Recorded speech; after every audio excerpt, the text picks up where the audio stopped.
आज हम general competition के पॉइंट ऑफ व्यू से रेशियो एंड प्रोपोर्शन का इक्वेशंस लेकर के आए हैं, जो कि काफ़ी इंटरेस्टिंग क्वेश्चन और बहुत से एग्जाम में क्या किया जाता है, पूछा जाता है। ठीक है, कहा जा रहा है RS3400 is distributed among A, B, C and D as the ratio between A and B, B and C, C and D are 2:3, 4:3 and 2:3 respectively।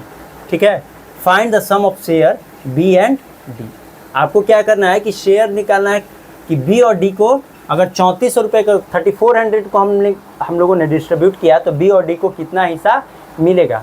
Hindi वालों के लिए एक बार हिंदी में समझा देता हूँ। कह रहा है कि हमारे पास 3400 रुपये था और हमने क्या कर दिया है कि A, B, C और D को क्या कर दिया है, डिस्ट्रीब्यूट कर दिया है। और जिसका रेशियो दिया गया है, किस रेशियो में डिस्ट्रीब्यूट किया है भाई, तो A और B को हमने दिया है 2:3 के रूप में, B और C को दिया है 4:3 के रूप में, और C और D को दिया है 2:3 के रूप में। ठीक है, क्रमशः हमने ऐसे क्या किया है, डिस्ट्रीब्यूट किया है 3400 रुपये को। ठीक है, और हमसे कह रहा है कि B और C को दोनों को मिला करके कितना पैसा मिलेगा अगर 3400 को हम लोग क्या करेंगे, डिस्ट्रीब्यूट करेंगे तो। ठीक है, तो हमारे पास क्या दिया गया है, A रेशियो B की वैल्यू दी गई है। A रेशियो B की वैल्यू कितना दी गई है, 2:3। अब क्या दी गई है, B रेशियो D C की वैल्यू दी गई, तो B के नीचे B लिखेंगे, फिर C। B रेशियो C की वैल्यू कितना दी गई, 4:3। ठीक है, अब क्या दिया गया, C रेशियो D, तो C के नीचे C और D। C रेशियो D की वैल्यू कितना दी गई है, 2:3। ठीक है, आप चाहेंगे तो सिंपली डायरेक्टली ऐसे भी कर सकते हैं मल्टीप्लाई करके, अगर ऐसे नहीं तो ऐसे भी कर सकते हैं। क्या, पहले आप A रेशियो B और B रेशियो C की वैल्यू निकाल ले, तो A रेशियो B की वैल्यू, A के लिए वैल्यू कितना है 2:3 और B रेशियो C की वैल्यू कितना है 4:3। तो मल्टीप्लाई कर दीजिए, 4 2 जा 8, 4 3 जा 12 और 3 3 जा 9। अब क्या करेंगे, C रेशियो D के लिए निकालेंगे, तो C के नीचे C लिखेंगे, C का वैल्यू कितना है 2 और D का वैल्यू कितना है 3। तो मल्टीप्लाई करेंगे, 8 2 जा 16, 12 2 जा 24, 9 2 जा 18 और 9 3 जा 27। ठीक है, हमने क्या कर लिया, रेशियोज फाइंड आउट कर लिया A, B और C और D का। ठीक है, साथ में रेशियो फाइंड आउट कर लिया कि A का जो रेशियो है B के साथ क्या है और C के साथ क्या है और D के साथ क्या है। अब हम क्या कर लेते हैं कि टोटल यूनिट में जोड़ लेते हैं कि हमने 3400 को कितने पार्ट्स में बांटा है। तो जोड़ेंगे, ऐड करेंगे तो क्या हो जाएगा, 16 + 24 + 18 + 27।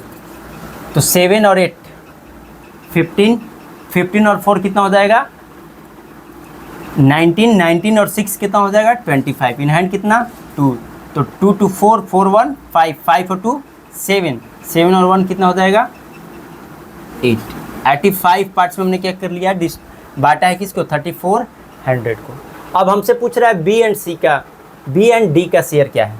तो B के लिए क्या है 24 है और D के लिए कितना है 27 है। तो इन दोनों को जोड़ेंगे तो कितना आ जाएगा 4 7 11, 2 2 4 और 1 5। मतलब कि 85 हिस्सा में 51 पार्ट्स जो है कौन कौन ले लिया है भाई, तो B और C D को ही मिल गया है। 51 पार्ट B और D को ही मिल गया है। अब हम लोग क्या करते हैं, 85 पार्ट को हमने डिस्ट्रीब्यूट किया था, 85 पार्ट में डिस्ट्रीब्यूट किया था किसको, 3400 को। 85 part is equal to what 3400। हमें कितने पार्ट की वैल्यू चाहिए, 51 पार्ट की। तो लिख देते हैं 51 part is equal to what 3400 into 51 by में 85। अब इसको डिवाइड करते हैं, इसको ऐसे लिख सकते हैं 34 इंटू 1 पे 00 इंटू 51 बाई में कितना 85। तो इसको काटेंगे तो 5 बार में 17 5 जा 85 और फिर 17 2 जा 34, फिर 5 से काटेंगे इसको तो 5 2 जा 10 0। मल्टीप्लाई करेंगे तो 40 इंटू कितना 51, तो 4 1 जा 4, 5 4 जा 20, यानी कितना हो जाएगा 2040। Option number 1। ठीक है, इस तरह के क्वेश्चंस को इस तरीके से हम क्या कर सकते हैं, सॉल्यूशन कर सकते हैं।